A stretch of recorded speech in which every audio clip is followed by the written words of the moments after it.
Saludos, este es su canal Box Day y el día de hoy es un gozo que me puede acompañar para un estudio en base a segunda de Pedro, capítulo 1, del versículo 3 al 11, bajo el título Complementando tu fe. Es importante saber que no solo es decir ya yo acepté a Jesús y me quedé ahí y tengo una vida ahí muy relajada, muy light, sino que la Biblia nos especifica cuál es el plan, el diseño de Dios para los creyentes, para sus hijos. Así que en base a esto, Pedro nos va a indicar estos pasos importantes para todo hijo de Dios. A manera de introducción, segunda de Pedro se escribe entre el año 64 y 68, en ese transcurso más o menos está ubicada. Durante el imperio estaba reinando Nerón en Roma en ese tiempo. Ese era el ambiente, las circunstancias que se movían cuando Pedro escribe esta carta a una iglesia de Asia Menor y que hoy llega a nosotros, el Espíritu Santo, su bendita palabra, traspasando los tiempos, ¿verdad? Imponiéndose y siguiendo hablando tan claro como lo hizo en aquel momento, lo hace hoy en día también a cada uno de nosotros. Muy bien. ¿Por qué la escribe Pedro esta segunda carta? Resulta que habían falsos maestros que estaban pululando por allí. Cualquier parecido con la actualidad no es mera coincidencia. Habían muchos falsos maestros que estaban por allí, estaban enseñando sensualidades, ¿verdad? Coqueteos y vida libertina. Y un desprecio hacia la segunda venida de Cristo. Todo esto estaba llevando a unas enseñanzas de apostasía. Entonces era urgente que el apóstol Pedro remarcara la verdadera fe, la verdadera doctrina, el verdadero estilo de vida de un cristiano ante estos peligros. Muy bien, a partir del versículo 3 y 4, vamos a empezar allí, nos va a hablar sobre lo que hemos recibido de Dios y lo que se exige de parte de nosotros que debemos hacer. Muy bien, por si no lo sabía, sí, hay exigencias en el reino de los cielos. No es como tal vez usted ha escuchado por algunos lugares de que es todo para mí y yo soy el que recibo y que no se espera nada de un cristiano porque dice que vive en fe. No, precisamente Pedro va a hablar de que si decimos que vivimos en fe, pues hay características, virtudes que es necesario totalmente que se deben de manifestar, de ver, tanto nosotros experimentarlas en primer lugar, como que nuestro prójimo las puedan percibir de parte nuestra, para una verdadera fe, ¿ok? Muy bien, entonces en el versículo 3, capítulo 1 de 2 de Pedro, versículo 3 dice: como todas las cosas que pertenecen a la vida y a la piedad nos han sido dadas por su divino poder, mediante el conocimiento de aquel que nos llamó por su gloria y excelencia. Todas las cosas que necesitamos para vivir en esta vida, agradando a Dios, dice que ya nos fueron dadas por medio de Dios, por medio de su gloria y excelencia. No hay excusa para no poder tener una vida de victoria, para poder tener una vida que agrade a Dios. Ya lo que ocupábamos, ya Él lo ha depositado en nosotros, ya nos fue dado. Entonces eso tiene que ser una alegría, tiene que ser una seguridad para cada uno de nosotros en el andar de fe. Y el versículo 4 dice: por medio de las cuales, de la gloria y excelencia del Señor, por medio de las cuales nos ha dado preciosas y grandísimas promesas, para que por ellas llegaseis a ser participantes de la naturaleza divina. Grandísimas, preciosas y grandísimas promesas nos han sido dadas por su gracia, por su gloria y excelencia.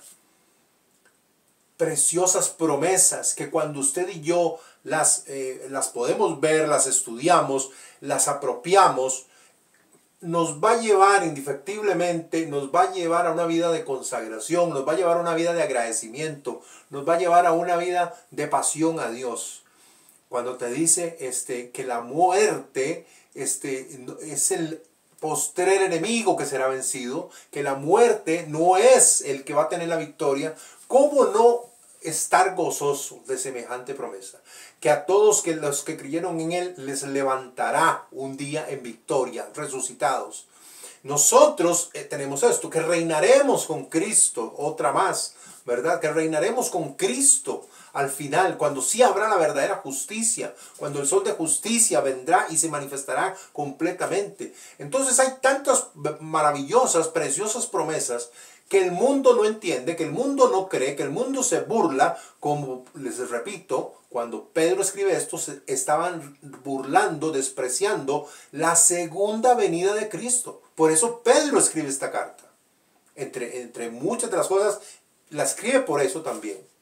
Entonces, las preciosas y maravillosas promesas, el mundo no las cree, no las entiende y no las tiene, por supuesto. Somos nosotros, a través de la fe y a través ahora que tenemos a Cristo en nuestro corazón, que son reveladas y que podemos hacer uso de ellas, y otras que quedarán para ese final extraordinario que esperará la humanidad, que no se va a pasar por alto el día de juicio, para premiación de los que creyeron y para condenación, tristemente, de los impíos.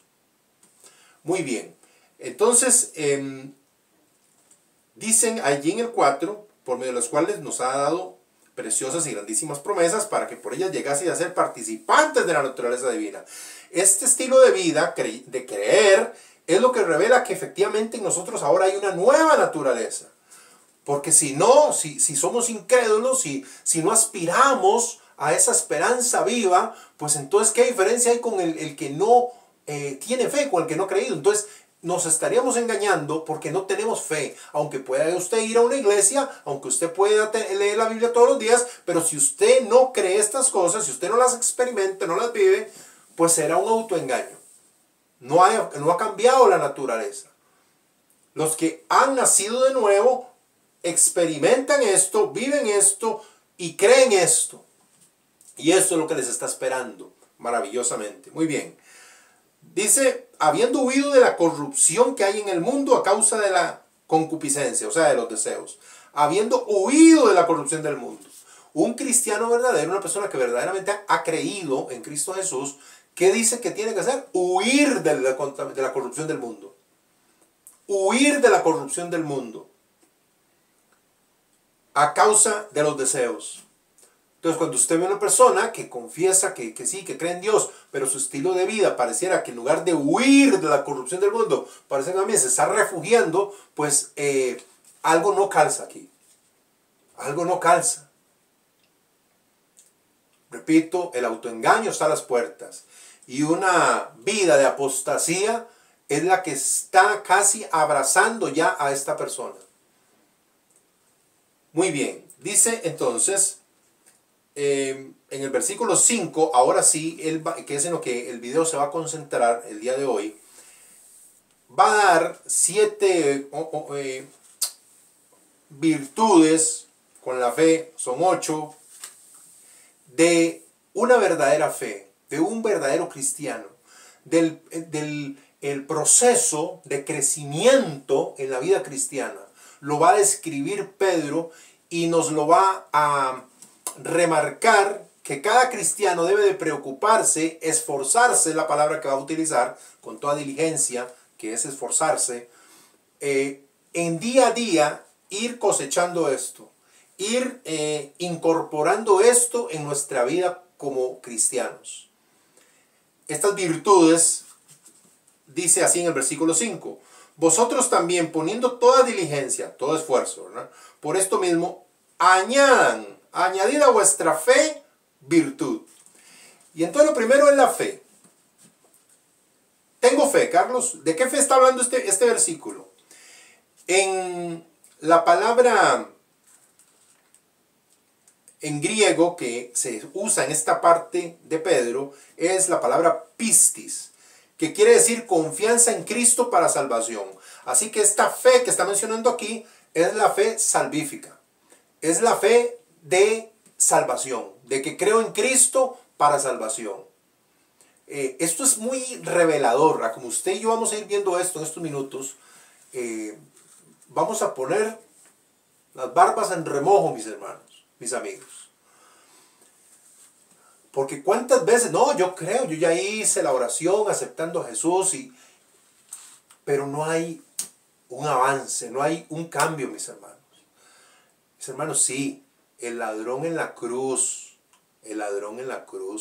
le dijo, Señor, acuérdate de mí cuando vengas en tu reino. Él ya no tenía chance de hacer acciones buenas, de mostrar un desarrollo espiritual ascendente. Ya no tenía tiempo, estaba crucificado, ya se iba a morir, en unos minutos se iba a morir. Pero aquellos que hemos aceptado a Cristo y Dios nos ha prolongado la vida y aquí estamos, mis hermanos, la Biblia llama que tienen que haber estos cambios, este fruto, que Jesús lo dijo también en el Evangelio de Juan, capítulo 15. Debe de haber fruto. Y Pedro, eso es lo que él va a tratar allí. Tengo la fe, creyendo que Cristo es el Salvador. Excelente. Es el paso a la salvación. Ahora, Pedro lo que nos quiere ayudar a entender es cómo saber si la fe que yo profeso, que yo digo que tengo, es real o es una ilusión que yo me estoy haciendo. O una ilusión que alguien me vendió. Que alguna persona anda predicando cuentos de fe. Pero que no es la fe bíblica, no es la fe real.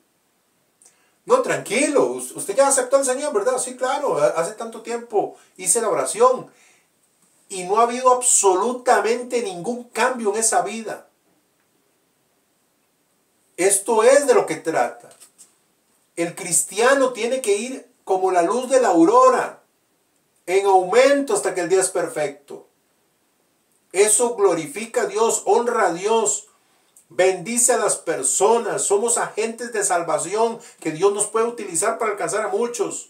No más bien para blasfemar el nombre del Señor con un pésimo testimonio, con una pésima vida mediocre de gente que dice que conoce a Dios, que le sirve a Dios. Entonces, claro que tiene que haber esta manifestación, estas evidencias que se producen en el Espíritu en base a mi obediencia día a día para buscar esta perfección, para buscar este crecimiento. Muy bien, entonces ya tenemos claro que la fe de la que está hablando ahí es la fe de salvación. Es la fe, repito, la palabra pistis, confianza en Cristo para salvación. Esa es la palabra fe que se menciona. Pero ¿qué dice? Ok, ya hice esa oración, ya creí y ya estamos. No, no estamos. Dice el apóstol Pedro, añadid a vuestra fe virtud. Y la palabra virtud es arete en griego, que quiere decir una excelencia moral, intrínseca o atribuida. Hay otra palabra más ahí que se le añade, es hombría. Excelencia moral, intrínseca, que ya está allí, cimentada en lo más profundo de mi corazón. Una excelencia moral. Yo voy a mantenerme puro, voy a mantenerme apartado para Dios, voy a mantenerme haciendo lo correcto. No porque me lo imponen o me obligan, no, porque ya yo he abrazado la excelencia moral, el caminar agradando a Dios, yo ya lo he abrazado en mi corazón. Ya es parte mía, es parte de mi personalidad. Porque claro, el Espíritu Santo produce esto, mi hermano. Por eso le dije que no es de que yo hice una oración un día y nunca se vio fruto, mi hermano. Es un autoengaño. Tiene que haber esta excelencia moral. Carlos, yo en mi vida pasada fui esto y después ¿qué pasó? El Señor me transformó y ahora yo vivo haciendo esto que agrada a Dios. ¿Ve qué diferencia? ¿Ve qué diferencia? Comienza a mostrarse. Ahora hay un cambio. Ahora amo el ser un hombre correcto, el ser una mujer correcta. Ahora amamos eso, que el carácter de Cristo sea el que está en nosotros. Y entonces, a esa virtud ¿Qué dice ahí en el versículo 5 de 2 Pedro capítulo 1? Añadid a vuestra fe virtud, a la virtud conocimiento. Este conocimiento, la palabra es gnosis, G y luego gnosis, que quiere decir conocer el acto sabiamente. No es un conocimiento meramente teórico. No es conocer teoría.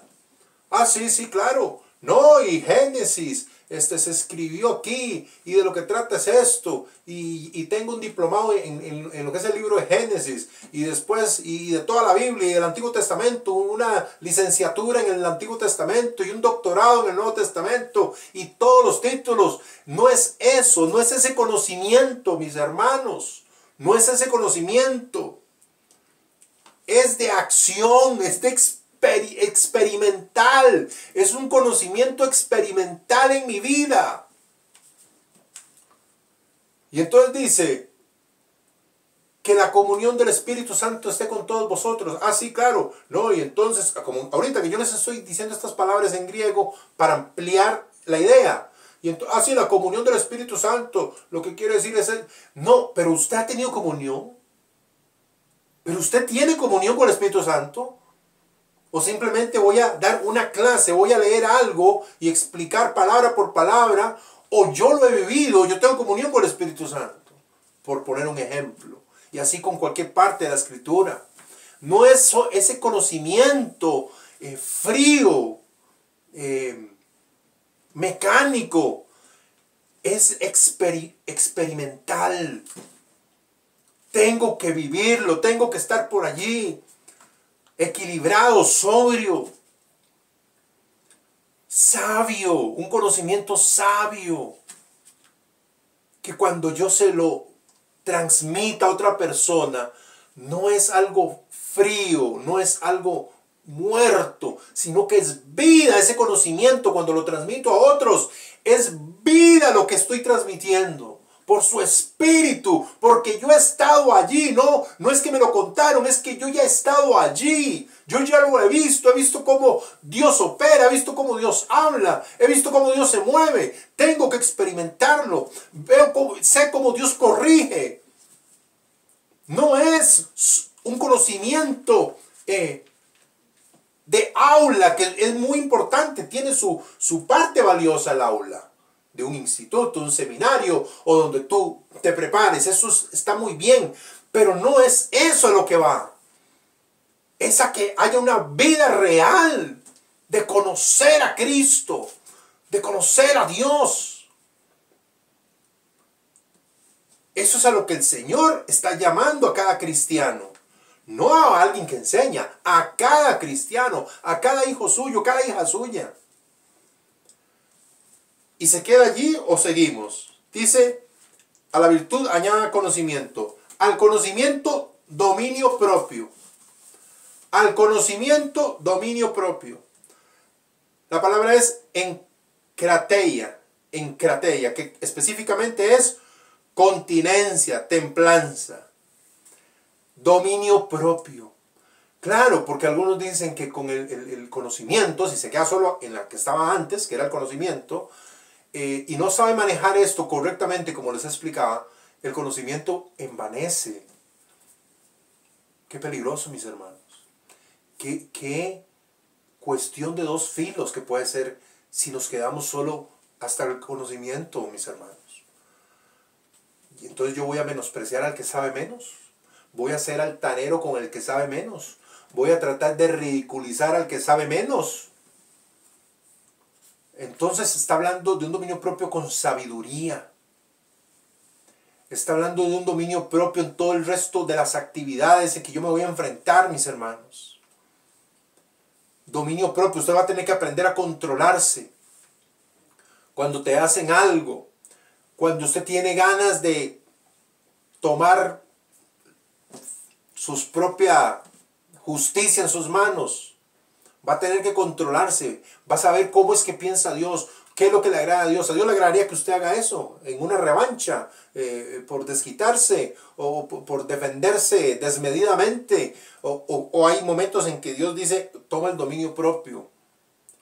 Aunque aparentemente pueda ser como para defenderse, hay cosas donde sí, y la Biblia da los mecanismos y los pasos para poder defendernos. Claro que sí, pero estoy hablando cuando se quiere venir aquello desmedido, aquello que ya no corresponde a un cristiano, aquellas formas de defenderse que ya no son agradables a Dios, que el mundo las usa, pero que para un cristiano no son los procedimientos. Entonces, y también para tentaciones, cuando hay tentaciones, entonces ¿qué? Nos vamos a ir como los animalitos que se mueven por instintos. Claro, es que ya yo soy hombre, o diría la otra, yo soy mujer, y ya uno no es de palo, y ahí estaba la tentación, y ya uno responde. Eso es una persona que no conoce a Dios que habla así. Y así se comportan más específicamente los animalitos, ¿verdad? Que huelen la hormona de la pareja y se despierta todo el mecanismo y va y no piensa en nada porque simplemente llegó la hormona, el olor y activó su sistema. Los seres humanos no somos así, mis hermanos. Tenemos dominio propio para a X tentaciones poder tomar control sobre eso. Poder tomar dominio sobre eso. Y cuánto más estamos hablando de gente que tiene fe. Así fue como empezamos con la fe. Por eso el mensaje es complementando tu fe. No es que yo creo y entonces Dios me perdona y entonces entramos, mis hermanos, en una zona de confort, por no decir de autoengaño, muy peligrosa, mis hermanos. Sí, claro que Dios nos perdona. Pero cuidado que no estemos dando rienda suelta a una vida totalmente desligada de la santidad de Dios, desligada de la verdad de Dios, porque eso, repito, hermanos, es una herejía y vamos camino a una apostasía de seguir en esa ruta. Muy bien, entonces no somos animalitos, claro que podemos tomar dominio propio. Luego, ¿qué dice? Al dominio propio hay que añadirle, hay que complementarle con la paciencia. La paciencia, que viene a ser jupomoné. La palabra jupomoné, que quiere decir resistencia o aguante alegre. Qué interesante eso. Resistencia o aguante alegre o esperanzado. Vivimos tantas cosas, tantas situaciones complicadas y estamos creyendo porque vienen cosas mejores. Y estamos creyendo por esa sanidad, y estamos creyendo por esa prosperidad, y estamos creyendo por esa libertad, y estamos creyendo por muchas cosas que el Señor nos ha prometido. Pero hay un tiempo de espera tantas veces, ¿verdad? Hay un tiempo de espera, cómo Dios lo va a hacer, qué Dios va a utilizar. Y entonces allí, ¿qué se ocupa, mis hermanos? La paciencia. Ante vicisitudes, cosas complicadas de la vida que podemos estar experimentando, la primer sensación, la primera opción que queremos tomar es irnos, huir de esa situación, darme por vencido en esta situación que estoy atravesando, en esta prueba que está viniendo, abandonar, rendirnos, dar la espalda a la fe. Hay personajes bíblicos que están allí, que en un momento su fe tambaleó y pensaron en morirse, le dijeron a Dios que mejor les quitara la vida. No sé si usted ha pasado por ahí, yo sí he pasado por ahí. Pero qué lindo es cuando después de esos momentos usted reacciona otra vez. Y recuerda que las promesas, ¿se acuerda como empezó hablando Pedro? Que todas las cosas que pertenecen a la vida de la piedad, que todo lo que ocupamos para salir adelante en esta vida de fe, dice que ya lo tenemos. Qué lindo es cuando después de esos momentos que van a venir, o que tal vez usted lo está viviendo ahorita, pero viene ese reaccionar en el espíritu, de recordar la fidelidad de Dios, de sentir de nuevo el respaldo de Dios y decir, levántate, porque todavía camino te falta. Y rejuvenece nuestras fuerzas. Entonces, esta paciencia ese aguante alegre, con una expectativa, esperanzado de que Dios tiene el control de todo. De que Dios tiene el control de todo, que nada que el Señor no quiera no me va a acontecer, ni a mí, ni a mis seres amados. Es constancia, es perseverar. Al que venciere, ¿se acuerda? Y da las diferentes promesas, los diferentes premios que tendrá. ¿A quién? Al que venciere a pesar de todo lo que pueda venir. Algunos les dice, algunos en Apocalipsis, ¿verdad? Algunos de ustedes serán echados a la cárcel, algunos otros pueden morir o van a morir. Cosas extremas. Esto es importantísimo. Pero ¿cuándo vino eso? Después del dominio propio, mi hermano. Después de la fe, después de la excelencia moral, después del conocimiento vívido, después del dominio propio, ahora viene la paciencia. Dios no es loco. Dios no nos va a pedir algo que hagamos algo que no tenemos la capacidad. Dios no lo va a hacer nunca. Cuando Dios nos pide algo es porque sabe que ahí está ese potencial. Que ahí está esa vida de Cristo. Que todo lo puedo en Cristo que me fortalece.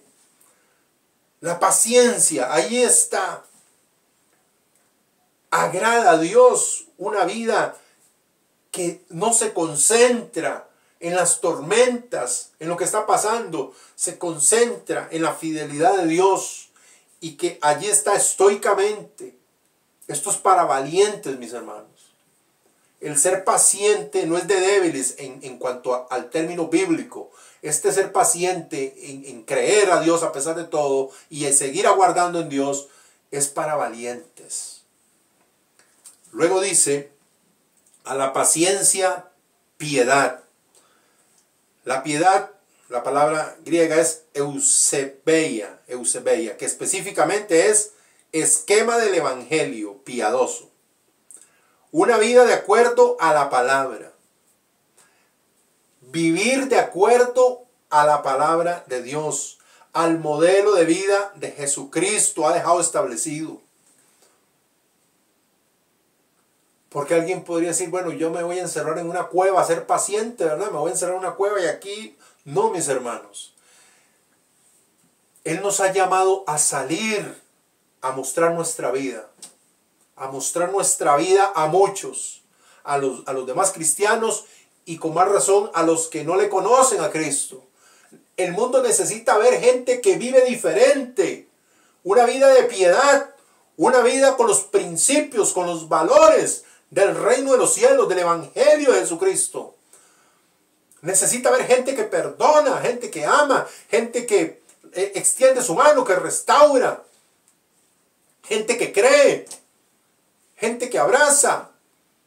Necesita el mundo, todo ser humano necesita estos ejemplos de una vida piadosa. Aunque por un lado la critican, aunque por un lado odian lo que tiene que ver con Jesucristo. Pero en el fondo, mis hermanos, cuando llegan momentos difíciles para esas personas, al que van a buscar es a usted.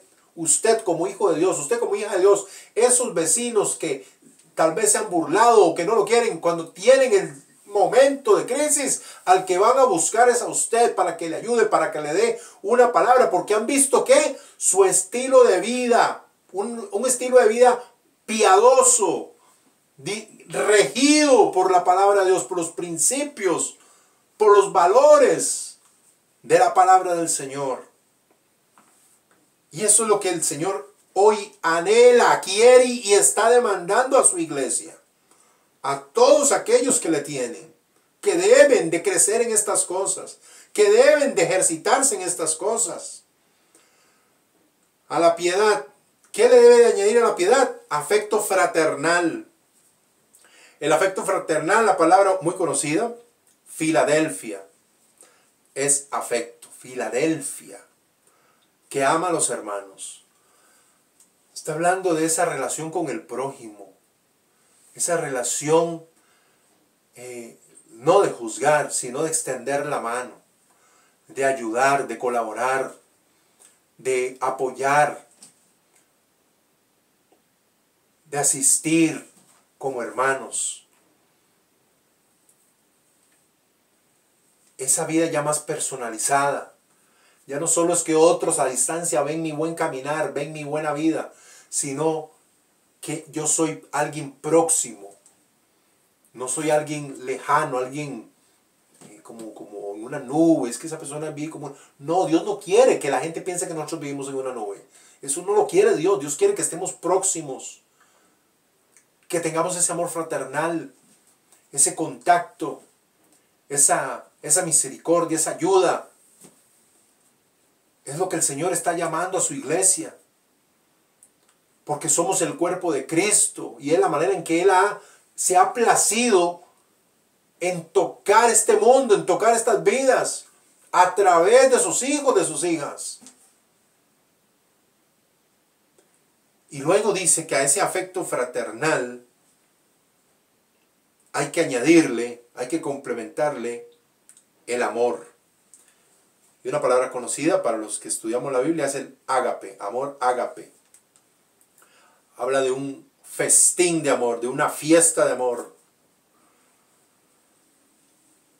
Mis hermanos, cuando nos hemos ocupado en crecer en estas facetas, en estas virtudes, en darles campo en nuestro corazón, en nuestra vida, en nuestras decisiones, cuando nos hemos ejercitado en esto, alguien diría, si esto es un gimnasio, son 8 aparatos. Si usted va a un gimnasio, no sé en cuántos aparatos va a ejercitar su cuerpo, que está muy bien, pero aquí hay un gimnasio extraordinario, mis hermanos, que es para el espíritu, que es para tu alma, para mi alma. Cuando ejercitamos todo esto, el amor de Dios, ese amor ágape, hermano, está a flor de piel. Cada una de estas cosas. Una fe que decimos que tenemos en Cristo, cuando tenemos esa excelencia moral, cuando tenemos el conocimiento experimental, cuando tenemos dominio propio, cuando tenemos la paciencia, cuando tenemos la piedad, esa vida de acuerdo a la palabra, cuando hemos tenido afecto fraternal con nuestro prójimo. ¿Usted cree que lo último que no se va a manifestar o lo principal que se va a manifestar es el amor de Dios total? ¿Cuánto nos hemos estado perdiendo? Porque nos hemos quedado en una confesión de fe. Que no solo que la hice un día X como en una oración, no, que día a día yo digo que creo. Santiago va a decir, los demonios también creen y tiemblan. Como diciendo que esto no es de quedarse en creer. Y vea que la palabra que en este texto de Pedro, 2 Pedro, dice esa fe, es de salvación en Cristo. Y la evidencia que no fue mentira es que comienza a producirse este crecimiento en nuestra vida. Y que los demás, porque qué fácil es decir, es que no me juzguen, Dios conoce mi corazón, Dios sabe. Hermano, es que eso es facilísimo. No, mis hermanos, la Biblia no dice eso. Cuando se mencionó que Dios ve el corazón, sí, a David, sí, que estaba allá en el potrero y era el único de los hijos que faltaba por venir para que el profeta lo ungiera. Pero nadie, todo el mundo lo había desechado, hasta su propia familia. Y el profeta Samuel dice, no les queda otro hijo, porque Dios dijo que de esta casa él iba a ungir al próximo rey, y era David. Y lo trajeron porque Dios mira el corazón, aunque era el más chiquitillo, el último de los hijos, etcétera, lo llamó. Pero los frutos de David, un hombre apasionado por Dios, con fe, valiente y todas estas características, ahí estaban. Y los hombres las vieron. Y los hombres las vieron. Y esto es lo que yo quiero que tú entiendas, mis hermanos. La palabra de Dios está hablando que un cristiano que ha creído tiene que crecer. Tiene que mostrar madurez. Tiene que hinchirse. Tiene que ir adelante.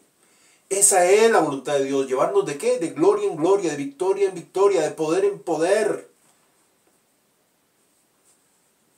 que la gloria postrera de esta casa sea mayor que la primera. Cada día crecer en el conocimiento de Dios y de nuestro Salvador Jesucristo, ir creciendo en gracia, ir creciendo en la fe, ir creciendo en amor. Sí, en un momento la fe puede ser como un grano de mostaza, pero tenemos que ir creciendo en todas las cosas. Y terminamos con los versículos del 8 al 11, donde dice, porque si estas cosas están en vosotros, dice Pedro, porque si estas cosas, todos estos 8 virtudes que hemos visto, están en vosotros y abundan, no os dejarán estar ociosos ni sin fruto en cuanto al conocimiento de nuestro Señor Jesucristo. No estaremos de vagos si nos ocupamos en cultivar, en fomentar esto. No estaremos de vagos y sin fruto. Estaremos ocupados y dando ¿qué? Mucho fruto. Versículo 9. Pero el que no tiene estas cosas tiene la vista muy corta, es ciego, habiendo olvidado la purificación de sus antiguos pecados. El que dice que no es necesario nada de esto, que con que yo ya digo que creo es suficiente, hermanos, dice que está ciego y que ya hasta se olvidó de lo que Dios le perdonó. Una vez estábamos en una casa y había que dar, dijimos, empecemos dando el testimonio, cómo conocimos al Señor, cómo el Señor nos rescató a cada uno. Y uno de ellos así, no sé, está en eso de la nube, ¿se acuerda que le dije que algunos vienen en una nube?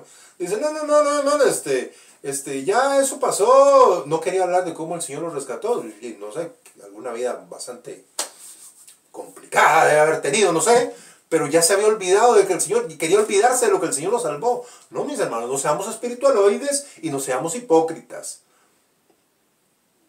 El apóstol Pablo, si usted lee el apóstol Pablo, cuántas veces en Hechos repite una y otra vez cómo fue que el Señor se le apareció, cómo fue que el Señor lo despertó, se le manifestó una y otra vez. Pablo lo repite, cómo fue que el Señor se le apareció en el libro de Hechos. Entonces, si Pablo no tenía problema en cada diferente persona, grupo de personas que se encontraba, les contaba hasta gente de autoridad romana y todo, cómo fue que conoció al Señor, cómo usted y yo vamos a decir, no, ya no necesito ni acordarme cómo fue que me convertí, cómo fue que el Señor me salvó. Han perdido, están ciegos y hasta dice que impresionante, ¿verdad? ¿No? Habiendo olvidado la purificación de sus antiguos pecados. Por lo cual, hermanos, versículo 10, por lo cual, hermanos, tanto más procurad hacer firme vuestra vocación y elección, porque haciendo estas cosas no caeréis jamás. Otra versión dice que confirmen que ustedes están en este llamado. Ay, Dios mío, Padre. Confirmen que ustedes están en este llamado. ¿Cómo confirmo que estoy en la fe? ¿Cómo confirmo que de verdad estoy siguiendo a Cristo? Mis hermanos, si estoy dando estos frutos. Carlos, ¿hay algún test, alguna prueba así como que yo me pueda hacer, marque con X o falso y verdadero, para saber si de verdad yo soy un cristiano que está agradando a Dios? Sí, es esto. Estamos creciendo en estas cosas, mis hermanos. Hemos ido creciendo. No sé cuánto tiempo tienes de haber conocido al Señor, o si hoy es el día que vas a empezar esta maravillosa vida nueva, una vida en abundancia. Y que el Señor, no es que es en nuestra fuerza que hacemos estas cosas, mi hermano. Dice, ¿se acuerda? Todas las cosas que pertenecen a la vida de la piedad nos han sido dadas por medio de su divino poder. Ya el potencial para desarrollar esto, ya Dios lo puso. Ahora, ¿qué es lo que tiene que hacer? Acciona tu voluntad. Acciona tu voluntad. En el momento que usted comience a dar pasos porque usted quiere implementar esto en usted, Dios es el primero, el Espíritu Santo que está en usted es el primero que nos va a respaldar para lograrlo. Pero necesita que yo quiera. ¿Se acuerda? Señor, si quieres puedes limpiarme. El Señor dijo, quiero. Quiero. El Señor siempre ha querido. El asunto es si yo lo anhelo, si yo quiero crecer hasta la estatura del varón perfecto, el cual es Cristo. Muy bien. Y entonces dice que no, el que hace estas cosas no caerá jamás. qué promesa extraordinaria. Y terminamos con el 11, porque de esta manera os será otorgada amplia y generosa entrada en el reino eterno de nuestro Señor y Salvador Jesucristo. Será de par en par, dice otra versión, se abrirá de par en par las puertas del reino eterno de nuestro Señor Jesucristo y Salvador Jesucristo. O sea, es una salvación real. Se manifestó que efectivamente hemos nacido de nuevo. No es una fe muerta, una fe de autosugestión. Soy salvo, mi amante, soy salvo, sigo robando, soy salvo, sigo mintiendo y levantando falsos y destruyendo personas, y soy salvo. No, mi hermano, no es una autosugestión. Cuando estamos en este camino, verdaderamente significará y va a reflejar que sí creí de verdad, que mi fe es real. Espero que tú anheles eso. Oro por ti, Padre, en el nombre de Jesús, Señor. Te damos gracias por este tiempo. Dios mío, que complementar nuestra fe sea una inquietud fuerte de parte de tu Espíritu en nosotros, para llamarnos a una vida excelente, a una vida de bendición, a una vida de victoria en Cristo Jesús. Creí, por tanto hablé, Señor. Por eso hemos hablado esta palabra. Señor, y tú nos llamas a dar pasos como los que Jesús dio cuando estaba aquí. Aquel que dice que cree en Él debe de andar como Él anduvo. Es lo que dice Juan, Señor. Nosotros creemos, por lo tanto, Señor, andamos en sus pisadas. Y estas virtudes reflejadas y expresadas por el apóstol Pedro, Señor, inspirado por tu Espíritu Santo, hoy te decimos, Señor, sí, quiero esa fe verdadera, no una fe solamente de proclamación, pero no de fruto. La fe verdadera en mi Señor Jesucristo, mi Señor y Salvador. Quiero una vida de virtud, de excelencia moral, de conocimiento, de dominio propio, Señor, de paciencia, una vida dirigida por tu palabra, tener afecto fraternal hacia mi prójimo, y que tu amor, Señor, sea el festín de amor que me deleita cada día, Señor, en medio de un mundo que está bajo el maligno, pero que aquellos que te tenemos, tú ya reinas en nuestro corazón, y lo que pase exteriormente no afecta mi vida, mi mente, mi corazón, Señor, porque en ti hemos confiado. Ninguno que confió en ti fue avergonzado, Señor. Gracias, Padre, en el nombre de Jesús, porque tú nos llevas a buen término para dar mucho fruto para tu gloria, Padre. Bendigo a cada persona que está allí y que hoy te dice, Señor, sí. Complementa mi fe, Señor. No solo quiero quedarme en una declaración. Quiero dar fruto en abundancia para tu gloria y para bendición de muchas personas, Señor. En el nombre de Jesús te damos gracias. Amén. Te pido que te suscribas, que le des me gusta y que lo compartas este video para que podamos crecer y llevar las buenas nuevas de salvación a tantas personas. Eres un bendecido del Señor y nos vemos en el próximo video.